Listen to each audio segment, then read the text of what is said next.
Just Talk Black Show. Disclosure Statement. Disclaimer. The views and opinions shared on the Just Talk Black Show are those of the hosts and guests, and do not necessarily reflect the official policy or position of the show, its sponsors, or affiliates. This show is a space for open, honest, and respectful dialogue within the Black community. Some conversations may include sensitive topics, strong language, or personal opinions that are intended to spark thought and encourage positive change. Listener discretion is advised. All guests are responsible for the accuracy of their statements and agree to participate voluntarily. By appearing on the show, guests give permission for their audio, video, and likeness to be recorded and distributed across Just Talk Black's platforms. Let's talk real. Let's talk truth. Let's just talk black.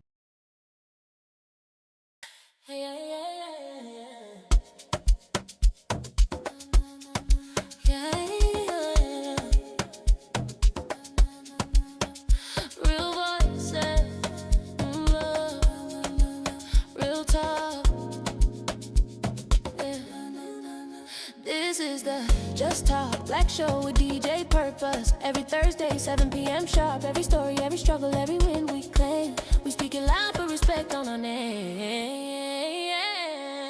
Yeah. Let's talk black, we shine, we grow. Building up the people every Thursday on the Just Talk Black Show. From pain into pride, let the whole world know we're unfiltered, unite. Just Talk Black Show. Struggles, we celebrate with voices from the block to the boardroom within. Our stories connect us. It's deeper than chat. It's love, it's respect. Just talk black. Just talk black show. Say it loud. Let's talk black. Just talk black show. Rise together. Let's talk black show. Yeah. Let's talk black show. Oh yeah. Just talk black show.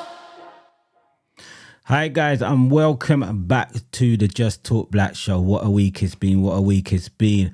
And I just want to say a big welcome to everybody who's tuning in. And my name is DJ Purpose. I'm your host for today on the Just Talk Black Show. Guys, if you are new, please can you subscribe to the channel. I just want to put that out clearly as possible. And what that does, guys, when you subscribe to the channel, it will notify you of every time the Just Talk Black is on Thursday. We are live, guys, every Thursday at 7 p.m. We have many different guests that are coming on this show. And also, if you are a Black-owned business and you do have a testimony and you do want to get on the Just Talk Black Show, guys, please take the number that is scrolling at the bottom of your screen.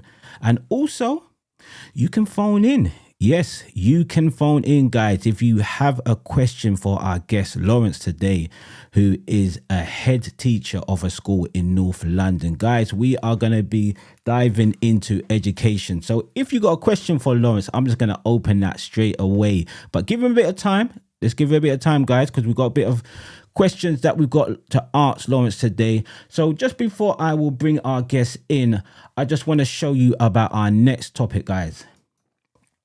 So guys, this is our next topic, church hurt and healing, and a bit of relationship we're going to touch on. This is on the next week, Thursday. Our special guest, Josh, will be on the show and we'll be talking about church hurt and healing. Guys, that will be a show for you guys to tune in on next week, Thursday. So please also as well, I must say, please like the channel. Please get your thumbs up. Let's get those thumbs up and those likes straight away at the beginning of this show. What that does, guys, with YouTube, it helps push the channel out so more people can find this channel. And what that does, when we push this channel out, it sends a message out to many other Black-owned business or many people who have a testimony. I mean, this week I've been talking to a lot of people who want to come on the Just Talk Black show, and there is some amazing people who have some testimony who's coming on the show. So guys, please help push that like button straight away. Push that like button. But let me bring our next guest in for the show for today. A special guest that we have on today. Let me just bring him in and he will introduce himself. Good evening. I'm Lawrence Desouza. I'm the head teacher of a primary school in North London. I've worked in education for well over 15 years. I started as a classroom teacher before being fortunate enough to move into leadership roles.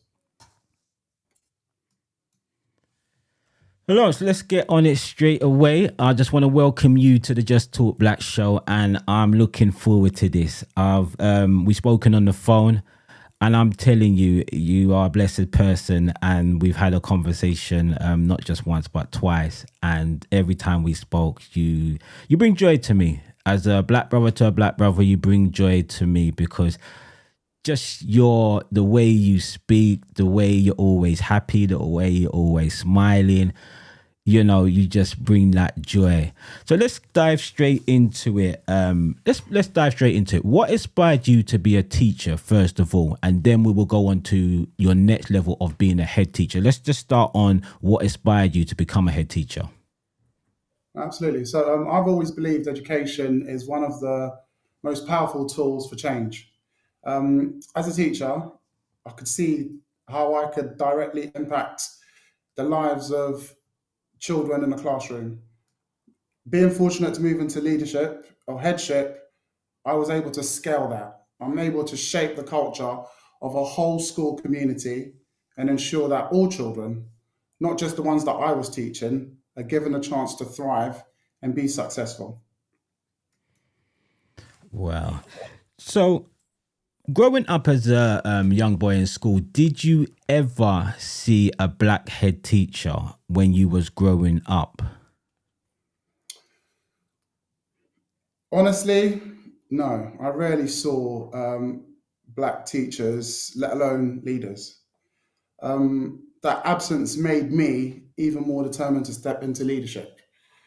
I genuinely believe that representation matters, and I wanted to be the person I didn't see when I was younger.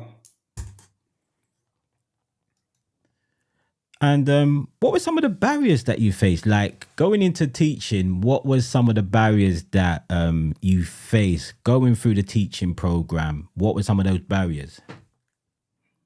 Okay, so I was fortunate going through the teaching program. That was quite a smooth process, had its challenges, but one of the main things that I'd say is a barrier is personally, imposter syndrome was a big one.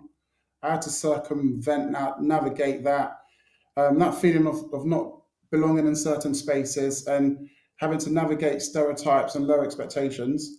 But I've been really fortunate because I found someone that believes in my currently where I work.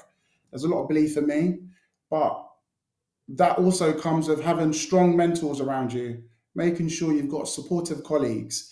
You maintain that level of resilience. You're going to face challenges, you're going to face barriers, but you need to stay resilient.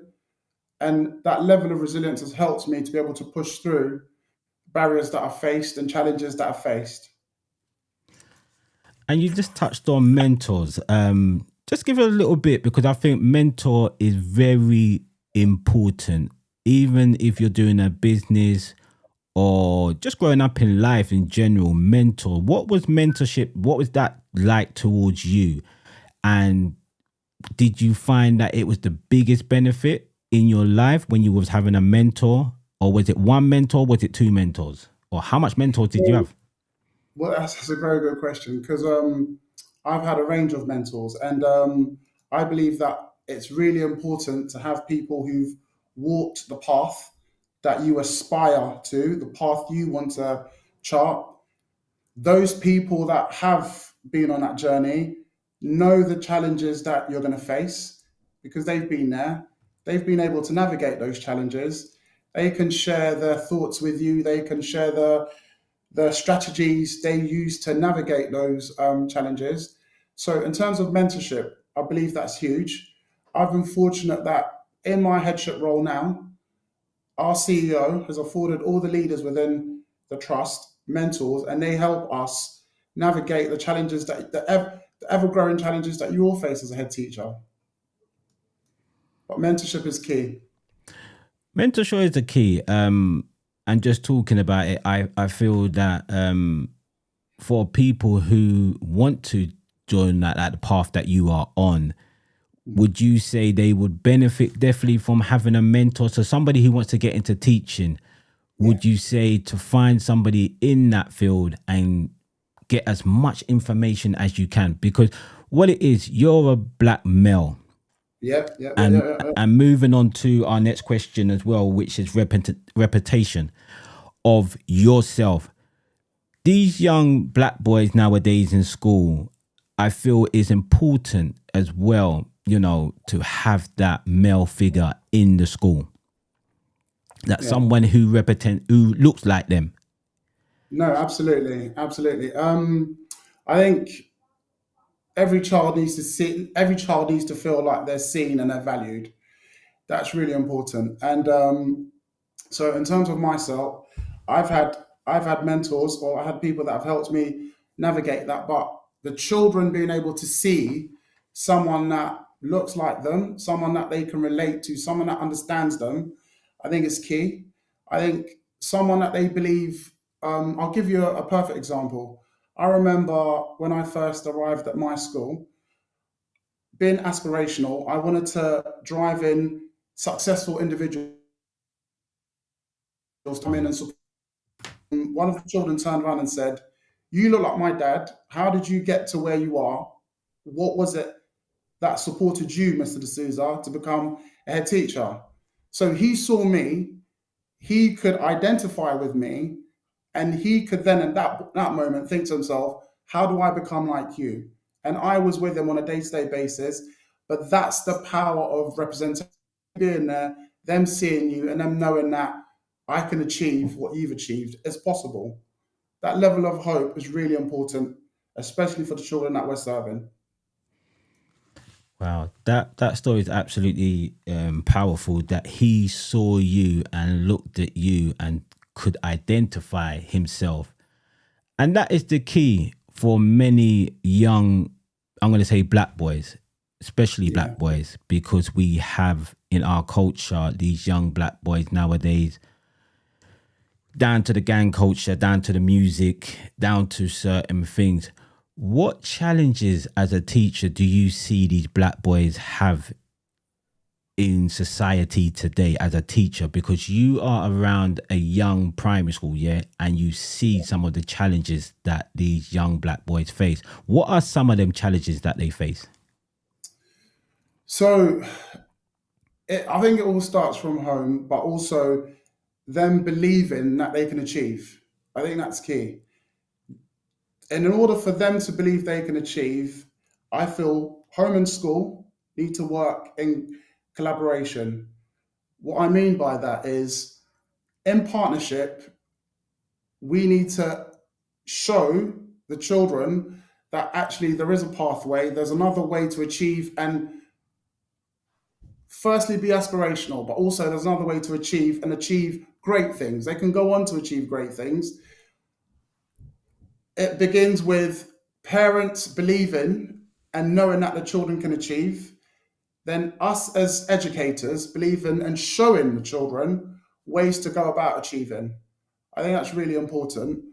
The challenges possibly are low aspirations, a lack of belief, low self-esteem, and that comes down to us as educators to try and buck that trend and give them high self-esteem, show them spaces that they can actually navigate into, they can be successful in, but also show their families that, make their families believe that, because then in partnership with us as an education establishment, we can support our children to go on to achieve great things. We can support them to thrive. Definitely, 100% definitely on that. So I just want to say in the chat, if you do have a message and you do want to ask a question, please do put your questions in the chat. I can actually bring that up on the screen.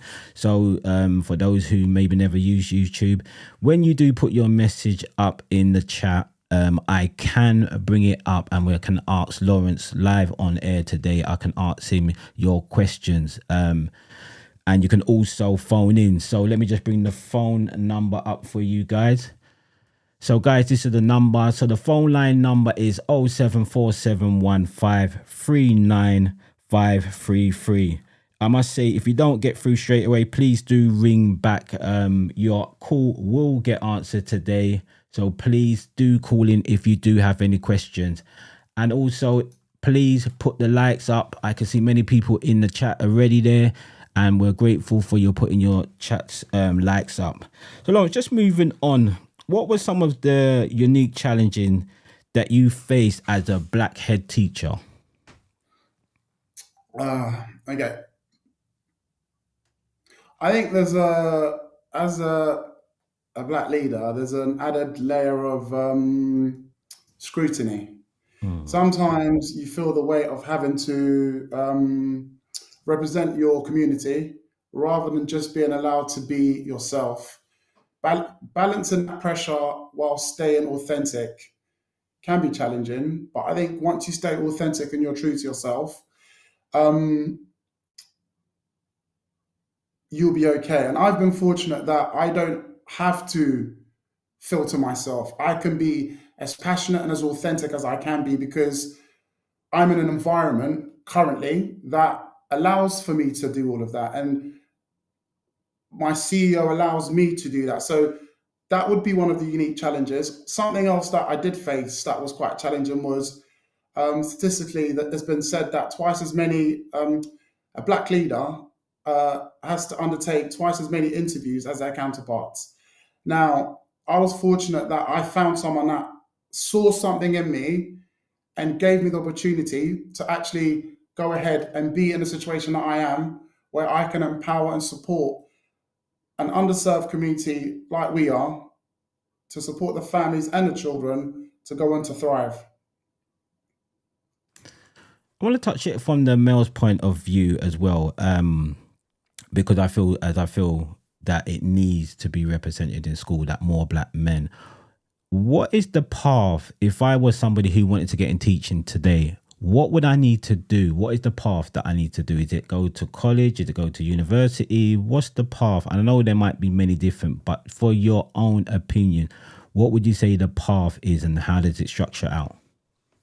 So there's quite a range. So you've got the PGCE route. So I'll start from, so you would have to through education, you'd undertake your A levels or equivalents. You would go through uni, teacher training, and you would embark on a career in teaching. You could also work in a school. If you're in the right environment and people can identify your strengths and can see the potential in you, they could invest in you and you could become, so you starting route as a TA, become a high level TA. You then could go on to become possibly an unqualified teacher because you've got the experience of working in a school environment, and then move on to becoming, you go down a path of becoming a qualified teacher. That's an option. That's an alternative route to going through university and embarking on a PGCE or a skip program. No, that's interesting that you've said that because I just wanted to put that out there so that anybody who's looking up to you today will know the sort of path that they can do and how to get into that sort of career of teaching. Yeah. As a head teacher, now, how do you cope with, say, a black boy who's naughty? Because when I was growing up, I was very naughty. I got sent to the head teacher a lot of time, but I felt in school I had dyslexia. So I took most of my frustration out of not being able to read a lot of times.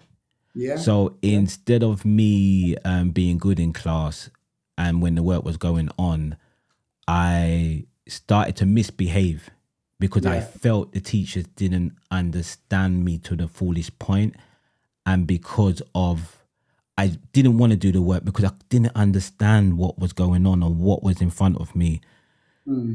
how does yourself as a head teacher, when you see a young black boy or any child, for example, deal with behavior issues? So that's commonplace. Everything you've just said there are the hallmarks of a child that can't access the learning for whatever reason that might be. Now, first and foremost, what I do and what I advocate and support my teachers to do is we think about the why. It's always the why. So if a child is displaying behavior that presents as challenging behavior, it's thinking about why is that happening? What's going on that's causing that child to be that way? Now, I know you talked about the fact that that's how you, but I can imagine that it's not something that you actively wanted to do or you intentionally wanted to do, Mhm. but it's because you were possibly struggling with accessing the learning. Yeah. So a big thing for us is making sure that we understand that I pride myself in understanding all of the children, but understanding their story Yep. because every child has a story. So you talked about how do you support them and how do you manage that? I support my teachers, making sure that they all understand that rationale. And it's that if a child is presented with challenging behavior, it's not just about them wanting to be that way. There's something behind it. There's a story behind it. What is the story? Let's unpick the story. Let's get to the bottom of it. Yeah. Because once you dig deeper, you can unpick what the story is and then you will see what the issue is. Quite often, once you open up and you have those open channels of communications with families, you find out a lot more. The child isn't necessarily going to tell you that. They're a child. Mm. Your job as the adult and the educator is to unpick that, find out what the root cause is, support the families, eliminate those barriers. So you talked about dyslexia. Yep. We would look at early identification. We would also think about targeted interventions. We would think about finding means and ways for you to be able to access the learning.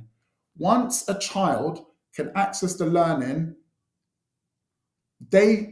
everybody wants to learn, even adults want to learn. Yeah. But if they can access it and they're learning effectively, none of those distractions happen. Those behaviors or challenging behaviors that are presented do not happen. They don't occur.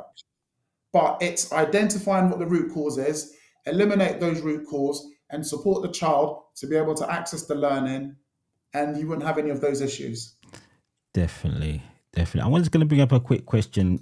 Let me know if you can see the question in the chat. So the arts in... Okay. Yeah, I can see it. Is it going to go off? Because no, I'll keep it on there. Yeah, okay. So it's can you tell us about your journey into teaching? Did you always want to be a teacher? And when and what was the moment that made you decide or make that decision? It's interesting. Okay. If Start I'm with the being first one. honest, Start with the first yeah, one I'm first. going to start with the first one. So teaching is actually my second career. So I started off straight out of uni in headhunting. So I worked in headhunting for many years, and it was a very lucrative career, but it wasn't very fulfilling. I didn't feel like I was getting any joy from it. So I started thinking about what I could do to add value or give back to the community. Hold on. 1 minute. Wait there.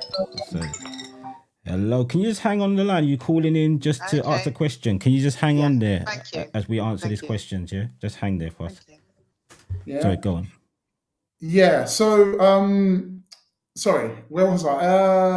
So I you was looking for something lucrative. A friend of mine, a really close friend of mine that grew up on my estate, was actually a teacher at the time. And he expressed to me to come to his school to see what he did and to get an idea. I went in and I saw what he was doing, and there was something really rewarding in what I saw him doing.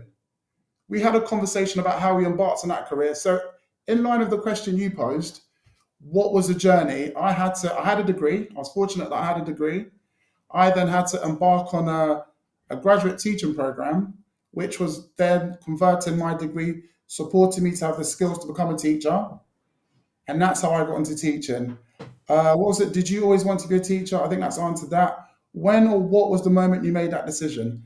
I made that decision when I went in with my friend and I saw how the children responded to him and how powerfully he was able to shape and mold their decision making and the positive impact he was having on them. So that was the moment for me. Wow. All right, let's bring our caller in because she might have a question. Hello, can you hear us? Yes, I can. Okay, what's your question that you have for Lawrence today, please? I just want to find out, as a head teacher, how Lawrence has been embraced by other parents, both black and white. Be interested just to find out. Absolutely. So the community, it's a very diverse community I serve in North London. So it's an underserved part of the world. When I first came in, there was a huge disconnect between the school and the community. What had happened was the CEO had briefed me very well in regards to the relationship between the school community and the local community. I've always been a firm believer that a school should always serve as a hub for the community. You are the heart of the community. You are there to serve that community. So, what I needed to do was convey to families that actually we are there to serve them. They're our customer. I need to support them to help their children learn and learn well. Once they could see it wasn't just words, I was acting that out and I was supporting my staff to deliver on what I was telling them. It's all been positive. We've built that level of trust. They interact with me so it's quite a very open, transparent relationship. The question was, how do the black family and the white families, we're all one community. They come together. Big thing I introduced was we always make a point of celebrating the children. We invite the families to come in and celebrate the children with us. There's nothing bigger than a parent coming in to see their child thriving, but they're part of it. We celebrate their child. They're part of that whole celebration process, and they're able to convey and talk to us about any issues or challenges that they might feel they have. We support them with that. But the biggest thing for us is they know we are there to serve them. They can challenge us, but challenge us in a respectful way because we need to be held accountable. They've given us their prized possessions to look after and to support, to achieve and succeed. If they feel something's not quite right, respectfully hold us to account and we need to justify what we're doing. And we've always had that open channel of communication. Excellent. Okay, all right. So I'm going to move on to do you have another question or can I? Yeah, can you move on? Thank you. All right, thank you very Lawrence, much. for what Thank you you're for doing. calling in. Thank you. All right. So Lawrence, we have another question. Let's move on to another question for you. Okay. So I'm going to read. So how can viewers see the question? Yeah, they can see it as well. They can see it as Oh, well. sorry. Okay. Sorry, I keep reading it out. If they can see it, I just So how do you advocate for families, especially those who have felt unheard by external? That's a really good question, actually. I think all families need to know and understand that. For me, it starts with listening. It's very important that we listen. Now, many parents have had negative experiences of school. It's always building trust, and that's the key thing for me.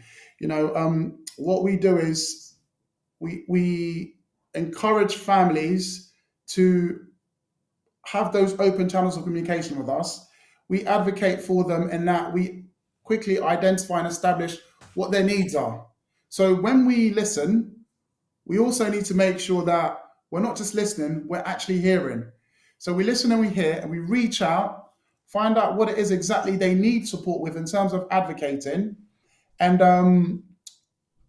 I've got a great team. It's not just myself, I've got a great team who are able to support in whatever way necessary. I'll give a perfect example. I've got a Senko, and a similar matter occurred recently. There was a family that had been in touch with early help from the local authority, and they felt as though they weren't being seen or being heard. I know there would have been other instances where it would have been, well, that's not for us to deal with, but we felt we had a relationship with the local authority and that we could support that family. So we were able to work closely with the family. We were able to advocate on their behalf, provide evidence to support them in their needs or get that external support that they needed. But I think the key thing is listening, hearing, and being able to identify exactly what support we can put in place to help families. Once you help families, the children can learn better because there are no blocks, no challenges, no obstacles. You try and alleviate those by helping the families, and then the learning takes place with the children. Wow. Let's move on to another question. It looks like you're going to have a lot of questions to answer today, Lawrence. You all right with that? Yeah. You're all right with that. Okay, let's answer this one now. Good evening.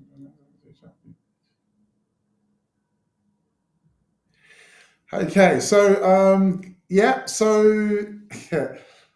I celebrate all cultures. That's huge.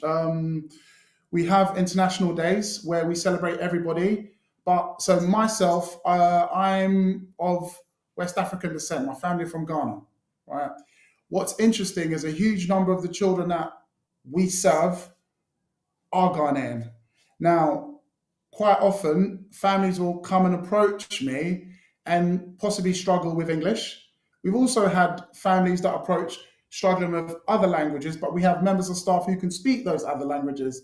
What I do is I celebrate all cultures, but with me being West African, and I make no secret about that, the children know very well that I'm West African. The children that are from Ghana, who can actually speak. So we've got Tree, we've got Ga, those languages or those home languages, in certain instances when they're feeling like they need to be comforted or they need that additional support, I will go in and I will speak to them in their home language if that's necessary. So we talk about promoting African or African Caribbean culture. My assistant head is from Jamaica. So her big thing is she will support families. She can relate to any challenges or any issues that might be there. We can support with that. We've got a Turkish speaking member of staff also. So my staff and all my staff are representative of the school community. So if any member of the community needs any support or feels like they need to be celebrated, that's easily done. They can see themselves in our staff. The children can also see themselves in our staff. But in terms of promoting or actively promoting African Caribbean culture, we do. Black History Month is a big deal for us. We make a point of that. For us, we see it as a birthday. We're celebrating all of that. We have a big celebration at the end of the month. All the families are invited. We have a huge turnout for that. But we also have an international evening to make sure that all cultures are catered for and taken care of. Yeah, I was going to ask you that actually, but you answered that. That's very good. I was going to ask you about the Black History Month because it is Black History Month. What are some of the stuff that you do for Black History Month? So I make a point of getting a successful member of the community who's grown up in a similar environment, if not our part of North London, a similar environment, and has gone on to be very successful. Because what I want the children to see is, so the school has 3 values. We have hope, friendship, and resilience. I want all the children to be able to see that those successful individuals who maintained that level of hope have gone on to be successful because they've stayed resilient, but you make friends along the way. So they come back, and we've had, every year I've been there, we have a prominent member or successful member of the community come in, share with the children their experiences and the journey they've been on. Because we talk about representation. They can see someone who was sitting in their seat 30 years ago, 40 years ago, but has now gone on to achieve. How did you do that? What did you do? What was your journey? And then they'll run workshops with the children. The children then have a theme. That theme runs across the whole of the month of October. and that culminates in a celebration evening where we open our doors, the families can come in, and then the children showcase all the learning they've done to celebrate Black culture, just so you can see it's Black History Month. We want to show you what we've learned. We want to show everything we've been doing this month to show you that. There's actually a clip on YouTube in regards to the first one that I held when I came into the school. So you'll be able to see it on Enfield TV. Wow. You know what? I wish I had a head teacher like you, boy, because I didn't get none of that in school. We didn't get none of that. It's very kind of you to say. Serious. Yeah. We didn't get none of that. We didn't get nobody coming in our school and showing like what you are able to achieve if you keep on going on. And I mean, when I was growing up in school, we didn't have none of that. So these kids are, sometimes I say, look at these kids and say, boy, you don't know what you got, you know, serious. Because, you know, none of that we got in school. We was a pen, paper, reading book. You know, we might have got someone in for the hospital who came in and talked about certain things. But to see somebody who has actually made it in life, we didn't get none of that. And I feel that is important, very important. I think there's somebody here, but I think we'll move on to this question first and move on to another question. Okay. Oh, okay. How would I describe my leadership style? I think it's a very collegiate approach. So in terms leadership style is a very interesting thing because your leadership needs to alter depending on where you are, the journey you're on. So when I first came to the school, it had to be, I was very prescriptive in my expectations because at the time, the personnel or the staffing I had weren't always aligned with my vision. I had a vision where we were serving the school community. That wasn't always the case. So I had to be very prescriptive in how we went about that and how we delivered on serving the school community. As time went on, I've been fortunate that I've got staff in that are aligned with my vision. We're all completely in alignment in that we are here to serve the school community. We're here to serve the families, the children. They're our customer. Everyone gets and understand that. So what I'm able to now do is I support staff to be able to execute on the vision, but it's not so much, my approach has changed, or my leadership style has changed, but my vision and values haven't. I've always maintained my vision and values, and that's to ensure that the children get a good quality education and we have high aspirations for them. That's not faltered, but how I lead has tweaked. And that's tweaked because of the personnel that I had and the personnel I have now. Yeah. Wow. What we're going to do, I'm going to give you a little break because you've been answering a lot of questions still. So we're going to go to a little advertisement break and then we're going to come back. There's somebody else asked another question in the chat. So you're very busy today, my friend, very busy. But let's move on to the advertisement break and then we'll come back over the other side. What's up, everyone? This is Leon Brown, CEO and co-founder of Elevation FX, London's #1 financial education and trading company. And right now you are locked in with DJ Purpose on the Just Talk Black Show. Just Talk Black Show is your home for everything community related, business, education, finance, relationships. And we've got to run this up and make sure we help DJ Purpose make this the #1 show in the world for Black community related topics. So listen, I want you to like, share, and subscribe on every single comment you can, and make sure you keep it locked in with DJ Purpose on the Just Talk Black Show. Just Talk Black. Hi, my name is Janice Ramos. I am a soul jazz singer, and I am also an abstract portrait artist. I had my interview with the Just Talk Black show and I loved it. I had the pleasure of being in that show, and can I just say I was very well received. The host was spectacular. He asked the right questions, interesting questions. That got me thinking a little bit. It was an experience. I liked it. So if you're someone who is a business owner, if you're someone who's an entrepreneur, you know, trying to do something for yourself, trying to promote your business, your product, hit them up. You won't regret it. See you.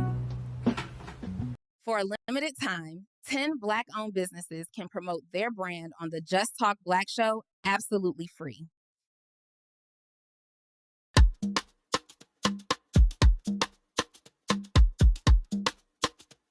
Yo, got a Black-owned business.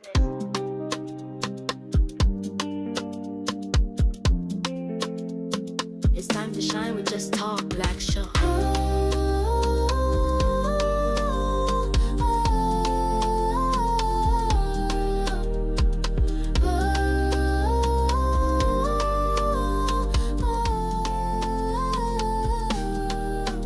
This is Just Talk Black, where we speak truth that lift the Black community. Advertise your brand on the Just Talk Black Show. Make it loud, make it bold. Call DJ Purpose, let the story unfold. On that 0747-153-9533. This is Just Talk Black Show.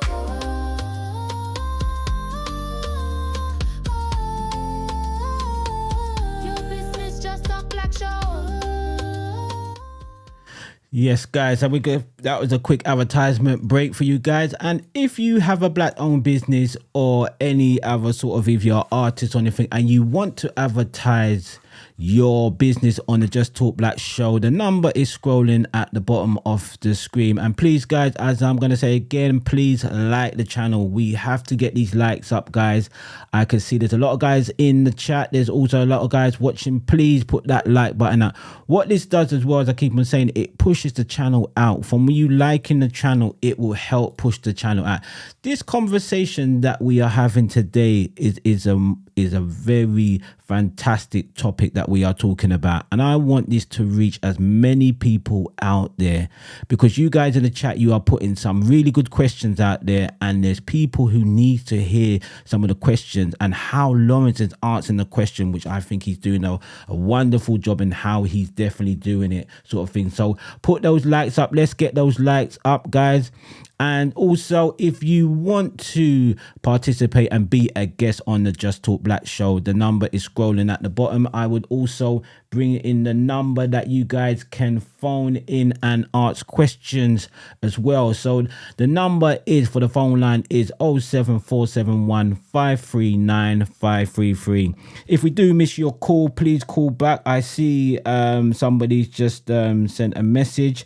But also, if you can phone in, please phone in. I will get to your calls as well. So if I do miss your call, call straight back again, and I will get you on the Just Talk Black Show. So we're gonna go back to Lawrence. And Lawrence, let's move on to the next question, because I tell you, people are asking some questions today, and boy, your first guesses get so much questions, which is good.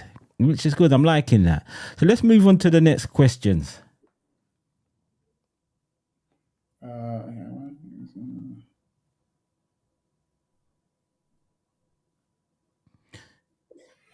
Okay. So I talked earlier on about representation mattering. I think, especially Black boys, to see positive Black role models. Primary school is where you can catch them early, and you can inspire that curiosity and making them see that there's a different way or there's a different path. What I try and do, or what I believe in, is exposing children to all the possibilities. A big thing for me is social mobility.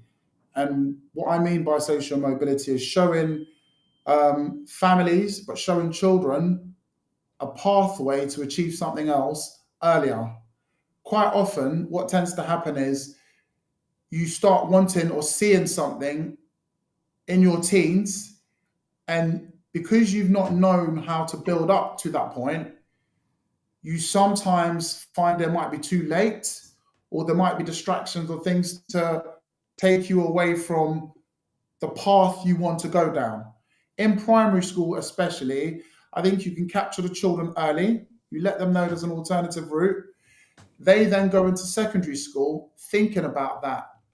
thinking about how to achieve that, thinking about all the things they need to do to be able to achieve that. The reason I bring in positive role models, positive models that they can identify with or they can see, is that those models talk to them about their journey. Now, not everyone has the same journey, but when you hear lots of different people that look like you talking about a range of ways they achieved their success, it gives you hope. And that hope's really important, because otherwise you just go in and follow what you've seen historically. Nothing wrong with what you've seen historically, but it's always important to know and see that there is another way. There are alternatives. That early visibility shapes confidence, because when you see it, you know it's achievable. You know someone that's achieved it. That person that has achieved it is in front of you telling you how they did that. If you really want to pursue that, we follow those sessions with workshops. And it's really interesting because through those workshops, I've seen children come alive.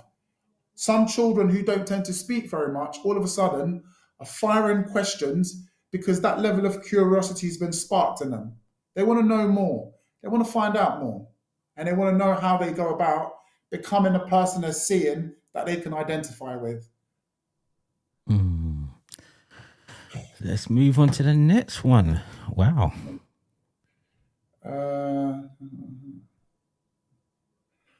See, that's interesting. So, if you feel you've answered something, then just say that you've answered. No. So I did touch on this earlier, but actually, I think that's really important because I talked earlier about the fact that Black leaders tend to have twice as many interviews as their counterparts, but also more than that is the interview process, because quite often you might not get through to the actual interview. And what was really interesting, or what is interesting for me, is so I think the statistics show you have 6 or 7 before you get your job. I was fortunate. That I'd had interviews, I'd knockbacks, and I remember my mum always still says, or did say to me, you fall down 6 times, you have to make sure you get up 7. You have those knockbacks. It's not easy, it's challenging, but you have to dust yourself off. Fortunate that someone saw something in me and wanted to harness what they saw in me for the betterment of the community I'm serving right now. And that's helped me add value to a community that means and matters to me. I'm passionate about supporting them to achieve great things. I'm looking there, roughly how many interviews did you go for until you were successful? I would say more than 5 interviews. It wasn't easy. And some people would think, well, actually, do I carry on? But again, like I said, you fall down 5 times, you fall down 6 times, you have to get up 7 or 8. How challenging was it? It wasn't easy, because sometimes you'd ask for feedback and the feedback wasn't useful, wasn't something that you could use to help you move on or improve. The biggest challenge, I think, was to stay resilient, because that's not easy. You face a bump in the road, you hit bottom, you have to get up, dust yourself off, because you know what you're trying to get to, you know what you're trying to achieve. If you keep that end goal in mind and you keep going, you'll be all right. Eventually you'll get there. That's well said. Well said. Let's move on to the next one for you.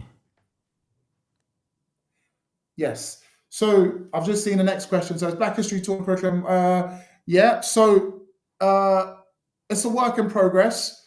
If I'm being very honest, what I would say is we've made huge improvements in recent years, and it's evolving. We're constantly evolving it. The CEO is very big, and she needs a lot of credit, because actually she's very big on the fact that we need to make our curriculum be representative of the community that we serve. And it's a collaborative approach, and it's evolving, especially in light of modern, prominent Black figures making a difference in society. So what we're doing is we're trying to adapt our curriculum as we go along, but it doesn't happen overnight. It takes time. And there is an evolution. Things are changing, but there's still work to be done. But we're Still work. mindful of that, and we're doing that.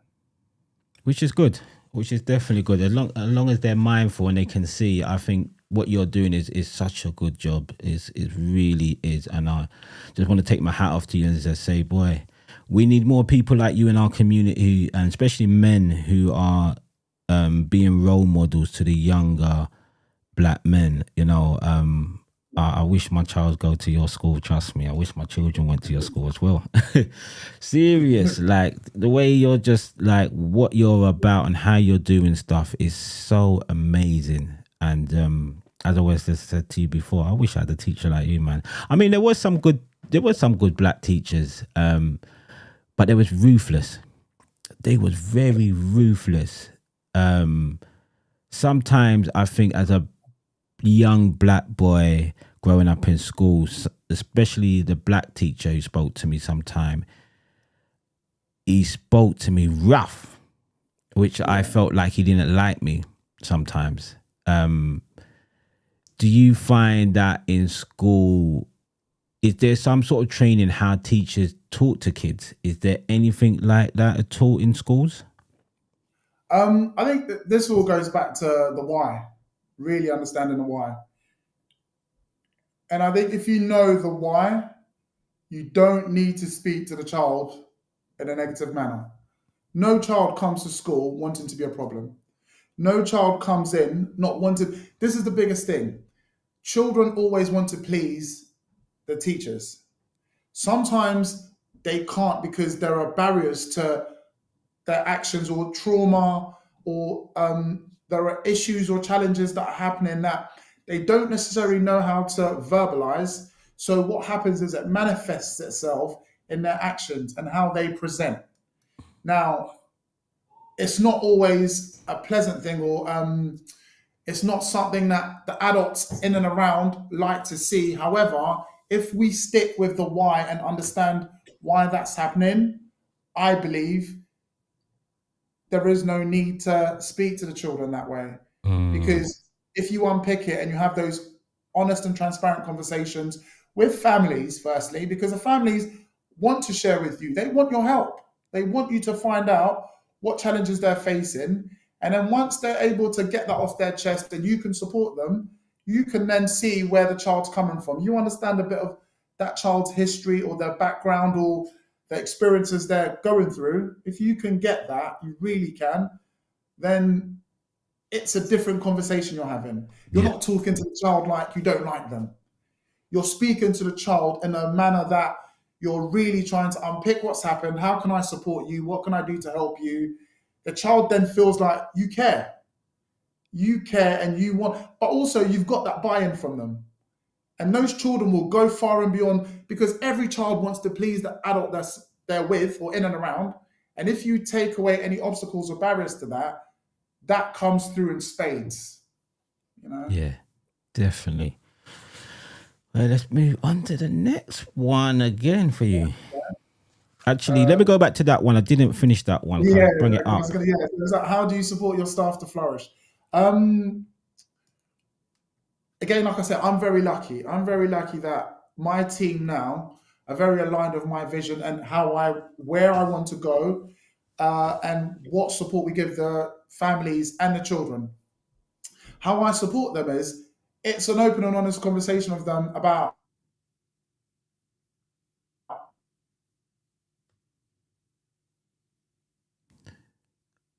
Let's see if we get Lawrence back. what motivates them. Sorry, you just froze for a minute. No, you just froze for a minute. Can you just repeat that again for us, please? Yeah. What I do is I establish and find out what motivates them. A bit like, so I'll go back to the why. Finding out the why from the staff, thinking about what development they want. Because it's all well and good me having staff around me, but they're aspirational. They're aspirational too. They want to achieve. They've got milestones. They've got achievements they want to. So I need to support them by finding out what it is they want to achieve, how they're going to go about that. It's not just the children. If the teachers feel like I care about them in the same way I care about the children, they're more likely to give me more. the children then get a better level of education because you develop them in line with what they need. But more importantly, that vision and those ideas have to tie in and correlate with the school's vision. So then, as they develop, the children get a richer experience, a richer education, and they're more likely to flourish and thrive. Wow. So okay, nice. How can teachers like yourself help inspire and prepare more black men? That's very interesting. So the LDBS, which is the London Diocesan Board of Schools, so I'm part of the trust, but the LDBS run a program called the Platform. Now, what's interesting about the platform is it affords global majority heritage candidates who want to aspire for leadership support that they need. And that platform gives them mentors. We talked about mentors earlier. Yep. It gives them people that have walked or gone down the path already. You're able to have coaching sessions, mentoring sessions, but in terms of inspiring and preparing more black men or black leaders to not just enter teaching, but actually to be successful in teaching, that's one avenue. Another avenue is, I would say, you need to be passionate about what you're doing because you will face challenges. If you're not passionate about what you're doing, when you face those challenges, it's very difficult to get up and dust yourself off. That passion should drive you. You need to maintain that level of hope. You need to believe you can achieve. Once you believe you can achieve, you're passionate about what you're doing, that's what will keep you going. And I make no bones about it. You will face challenges. You will face obstacles. It's not easy. You need to stay resilient. But if you're passionate and you truly believe in what you're trying to achieve and you have that level of hope, maintain that resilience, you will get there. Somebody's asked a question. They sent a question. They must be shy to call in. They said, Okay. You're working with primary school ages. Would you do a talk and workshop for higher school children to support the older black children, helping them to go in the right direction? So they're saying basically you're working with your younger primary school. Do you do talks that help like say for example, secondary schools? Is it just the prime? Because I know you're a primary head school teacher, but do you also go into secondary schools? Yeah. So no, I don't. But I wouldn't say no. If that was something that someone wanted or needed me to, if I was available and I could do it, I would want to give back by having those conversations. So that's not something that I'd be completely against. Yeah. Yeah. Would you go into being a head teacher of a secondary school, or will it just be the primary school that you feel you're more comfortable in? Well, so my training was or is for the primary age. So as part of my training, when you go into teacher training, you have to specify or you have a route you go down. Okay. So are you primary or are you secondary? Okay. So I went down a route of primary. So I lived there. That's my lane. Primary would be my lane. Secondary is not really something I thought about or something I really wanted to go into. But I've also always believed in trying to catch the children at an earlier age.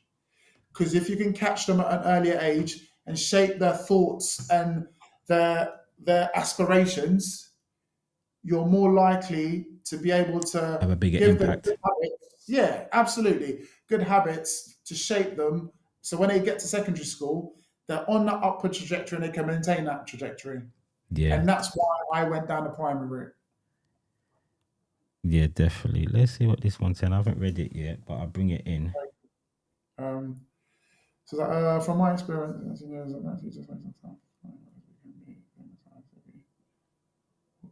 what can we do to stop this constant battle?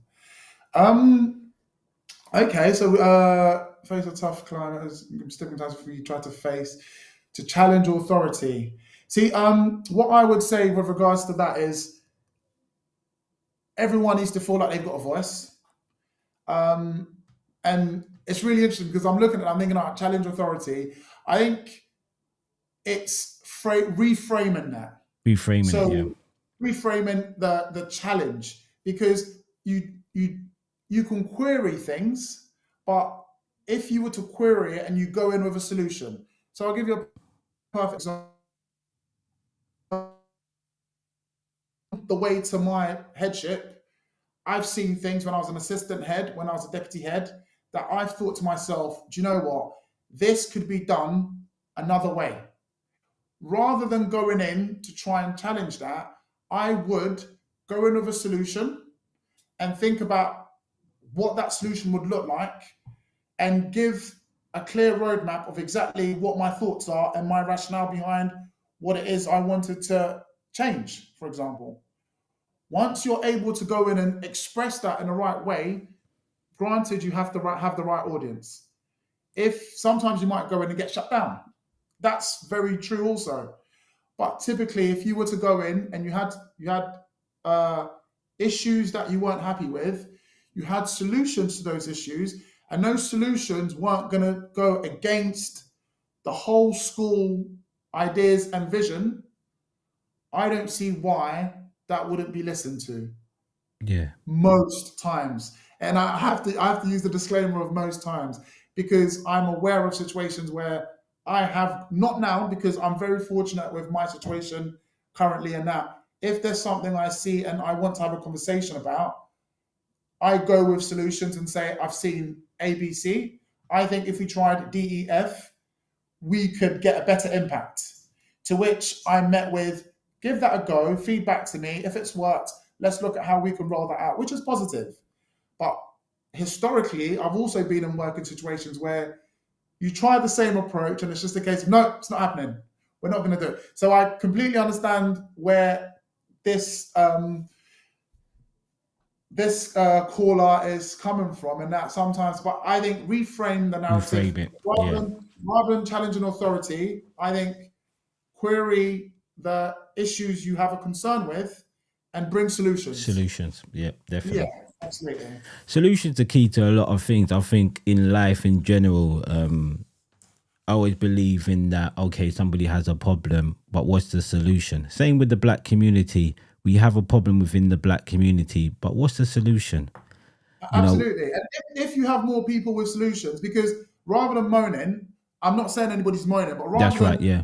No, I'm not saying, no, and that's not what. So rather than saying someone has an issue or is challenging it, Yeah. okay, that's well and good, but what's your solution to that? What do you suggest we do to combat that? Oh, well, maybe I think we try this, or I'm not sure. Well, if you're not sure, how about think about what might work, come back, let's have that conversation, and let's talk it through. Yeah. And because you're more likely to be heard if that's the case. And to be fair, she's talking about changing, and so she's talking about solution, definitely. So we do agree that she's talking about solution, because she's talking about solution. So just to clarify that, yeah, just to clarify that we're both not. What can we do to stop this constant battle? And that for me is, you're looking for a solution. You are. Yeah, that's the key. And the solution is reframe the narrative, and it's a case of, I've seen this, I'm not quite sure it's working. Could we try this? Would that be okay? Or would that be an option?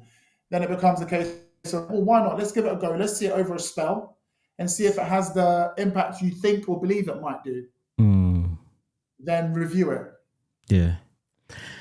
And that's the thing, I think also as well, we sometimes, when you do come up and you do face that barrier, I always believe that what stops a person from starting maybe a Saturday school or going into a youth club and bringing those principles into a youth club. Because within the black community, I think that we need many youth clubs. They've got rid of those sort of stuff that was teaching. I grew up in a time that we had the church youth club. Yeah. And that taught me many principles in life of how to deal with situations. And many of the teachers, many of the elders, people that we got to look up to, they was teaching us stuff. So there's always that principle and that way of looking outside of the school. And Yeah. that's moving on to my next question. What role should the parents play in shaping their children's learning journey? Sorry. So for me, okay. Oh, That's in education and culture. no, no, absolutely. Because for me, in terms of parents, I think you need to show an interest. It's very important. So in terms of showing an interest in education, I think promote education, work in partnership with the school. I think knowing and understanding that school and home should work collaboratively. If you understand that, you believe that, and you're advocating and promoting that, the child sees that, because then you have a perfect triangle, and that you've got the child, you've got school, you've got home, and they can see, that child can see that home and school are aligned. If that partnership is strong and you're working collaboratively, you're only going to get success. Definitely. You know, it's I'm gonna have to bring you back on the show because I tell you what, we didn't get halfway through what we needed to discuss today. So I'm definitely gonna have to bring you back because where I tell you this topic is really interesting, you know. So there was somebody, I'm gonna say to people, you know, you can text me and I can read it out, but it's more better to put it in the chat. I could bring it up and then Lawrence can see it, the audience can see it, or if you phone in. I know some people are texting me and asking me to ask certain questions, but please, if you can put it in the chat, it'd be helpful. Or if you just phone and ask the question. Let me see what that person did say. So they asked him, what is your hope for the future in the terms of black leadership in school? And what are your own what do you also aspire to? My hopes. So for me, I'm fortunate that I got to, well, I am a head teacher now. And what I would like to do is I'd like to give back. I want to give back. So a colleague of mine so I talked about the platform earlier. Yep. The platform being a forum, a space where global majority heritage teachers can go into and get mentored and get coached. And you get to have those conversations of people that have walked a path that you either aspire to or haven't walked yet and you want to, because they can give you the the experiences that they've had, their lived experiences they can share with you. They can talk to you about how to navigate circumstances. I want to go on and support others who want to go down that path. The platform is one way I'm able to do that. So through mentoring and coaching, I'll be able to help people that are aspiring and want to do that. Um, so the question was, how will I? So the question was, let me just get it back up. What is your hope for the future for the terms of black leadership in school? Yeah, so in terms of so you want to see more black leaders in school, because again, we talk about representation matters. Children need to see what's possible. You know, they need to see people that are achieving, people that are in service, and um, the pathway that they've gone, because you're able to have conversations, you're able to see that that's a real possibility, you can achieve that, you know. So that's one aspect of it. In terms of my hopes are that more and more teachers stay resilient, go down a path. You will face challenges, but keep going, find yourself a mentor, um, find a forum, a space where you can share ideas, thoughts, have conversations about your lived experiences, because I think these are really important. That your perceptions, your reality, these things are real to you. There are others that have walked that path and can share their thoughts with you, you know. For me personally, I want to keep supporting and serving the community that we have right now. I want to build the school that I have to a point where our children fully know and believe that they can be great. They can be something really special, but that comes with time, with work, working with the wider community, their families, and also with the teachers that are in the school with me. Definitely. I'm going to be wrapping it up. It's that time. Listen, we can continue on for more, but it's coming up to that time. I'm definitely, as one of the person in the chat said, that we need to bring you back on. I am definitely going to have to 100% bring you back on to the Just Talk Black show. There's so much more that we could go into. And I just love having you on today. It has been so inspiring just for me as a black man to see another black man who is out there and doing so much positive within our community. You know, I just, my heart goes out to you, and I just say thank you for what you are doing in the black community and representing a man like me to many children, because you stand before many children, and what you're doing when you stand before them children, you are representing me personally, me as a black man, you know, because when they look at you, they look at me.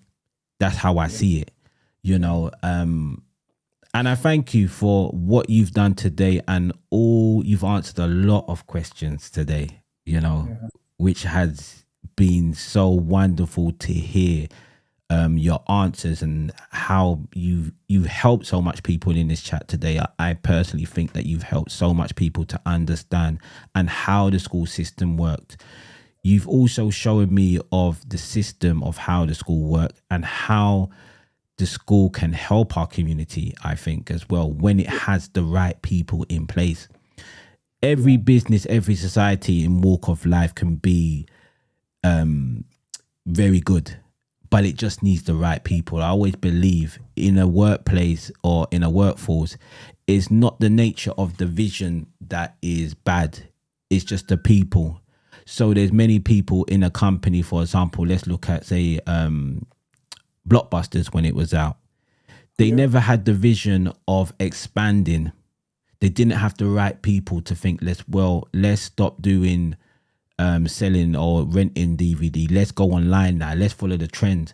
So I always believe in a company, it's not the vision, it's the people in that system. And people like you are pushing out and representing the black community in such a positive way. You know, so for my final question, I'm just going to ask you this question, which I ask everybody who comes on the Just Talk Black show, you know. So that question, if you could host a table with any one black person living or who's passed away, who would you invite and why? Whew. um,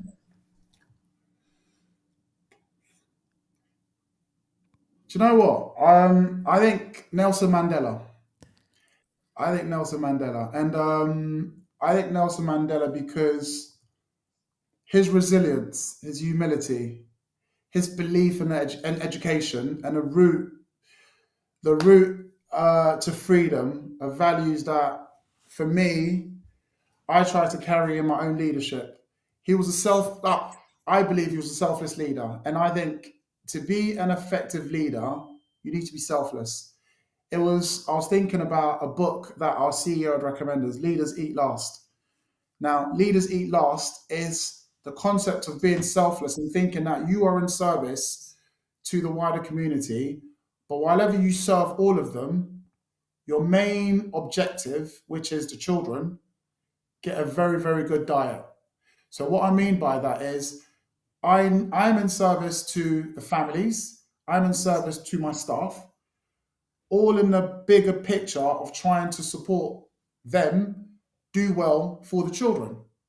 So whatever I eat last, or I reserve and make sure that they're all taken care of and they have what they need to flourish, I know for certain that the children will flourish. And that's a big one for me. So Mandela, because of again his big drive in education, his resilience, his humility. But I think he was a very selfless man, and I think that's something that resonates with me. And I think one conversation with him would be life changing, because I'd really like to unpick what motivated him to be how he was and give as selflessly as he did. Wow. Well, Lawrence, I just want to thank you today for coming on the Just Talk Black show. It has been a pleasure interviewing you.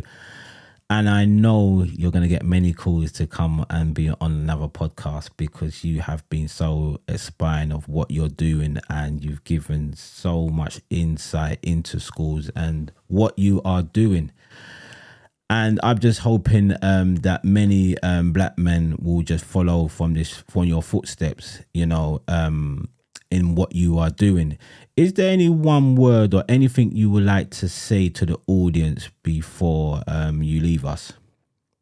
That's a good question. I would say, just for members of underserved communities, I think your voice matters. That's really important. That's important to share. I think don't be afraid to ask questions. Um, Always seek clarity. But earlier there was a question about advocating. I think advocate for your child. It's really important. These are your prized possessions. They're the things that matter the most to you. I think partner with the school. Also think about respectfully holding a school to account, because your child is amazing. Your child can achieve great things. And in the right environment, that definitely will happen. But when you know and believe your voice matters, and what I often see in underserved communities is people are quite scared of school because of their experiences, don't really want to go near school, don't really want to speak up on behalf of their child. They don't want to, in a positive way, I talked about reframing it, challenge in a positive way. Hold the school to account. But just remember, your voice matters. And if you think something, or you need something for your child, or you want something for your child, push for it. Push for it in a respectful way, but push for it, because no one will advocate for your child like you will. I try to, but I'd like families to know and understand that actually you can also. And it's important that you do. Wow. Thank you, Lawrence, for attending and coming on the Just Talk Black show. I would definitely be calling you and definitely booking for a part 2. You definitely need to be a part 2 to this conversation that we had today. So, Lawrence, I'm just going to thank you for coming on the Just Talk Black show. And guys, that is it for today. We've come up to that time. If you are new to the channel and you're watching for the first time, please subscribe, because you would also get a notification of when this show is live. We go live each and every Thursday, guys. Every Thursday we're here at 7 o'clock. Our next guest for the show, where we will be talking about church hurt, healing, and relationship. This is a conversation that the black community needs to have. Have you ever been hurt in the church, and have you been able to heal from that? We'll be having this conversation next week, Thursday, on the Just Talk Black show. So guys, and all the guys who was listening today, I thank you for your support, and all those listeners who are always tuning in each and every week. I thank you from the bottom of my heart for tuning in to the Just Talk Black show. And we're going to leave it there, but I'm just going to quickly say this last thing before I actually go, is also, if you do want to be on a Just Talk Black show, please guys, I will bring up the number for you for the last time. You can call me on this number, 07471539533. If you like to be a guest on the Just Talk Black show, maybe you're maybe you're a head teacher, maybe you're working in schools, maybe you've got your own black business that you are doing, or maybe even so you have a testimony, a story, something that you've been through, something that you've gone through in your life, and you like to share this conversation on a Just Talk Black show. I mean, I have been getting called all week this week of people who are wanted to come on a Just Talk Black show. I have special guests who are going to be talking about step parents. So we're going to have a conversation coming up very soon on step parent.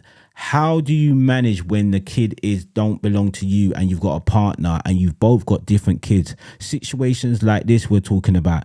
We've got also a young lady who's going to come on to the Just Talk Black show and talking about HIV within the black community. Come on, guys. These are the conversation that we are going to be having. There is many more different conversation. We're going to be having a conversation on melanin, black melanin. We have a special guy who's going to come on and talk about this. These are the topics that we are going to be discussed. And if you feel you've got a topic or a topic that you want to be heard on the Just Talk Black show, please call me or send me a text. You can also find me on my social media on Instagram, LinkedIn, Facebook, and we will be launching our website next month, guys. We will be having a website where you could go back and you can get in contact with some of the guests that we've had on the show. This will also have all their social media and also the interviews that they've done. And so if you want to get in contact with them, you can. Lawrence, you can also find him on, I think it's Instagram. You can find him on I will leave it in the video next week, so if you want to go back and watch the video, I'm sure if I ask him if it's okay to put his LinkedIn, we might can do that. We'll see. So guys, just thank you for coming on to the Just Talk Black show, for participating in the chat and putting all your questions out to Lawrence today. This community is for you guys, so keep it up and spread the message of the Just Talk Black show to your friends and family. And thank you for attending today.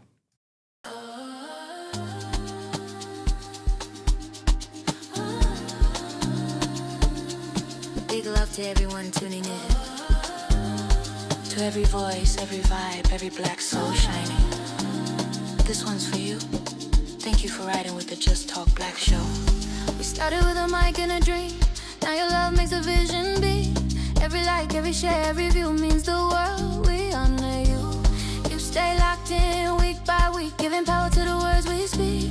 This is more than a show, it's the truth, so we give this back to you. Thank you for the love, we feel that vibe, we feel that vibe, feel that vibe. You lift us up and keep us alive. Stay alive, stay alive. From the heart of the block to the global flow, let them know, let them know. Thank you for riding with Just Talk Black show.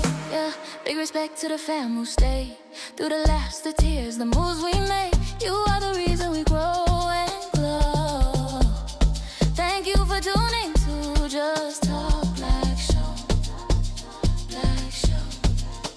We talk black, we talk bold, but it's you that keeps the story told. When you come and call in and vibe, you bring this whole thing to life. From black businesses to rising stars, we're shining bright cause you play a part. No matter where you're watching from, you are the heartbeat of this drum.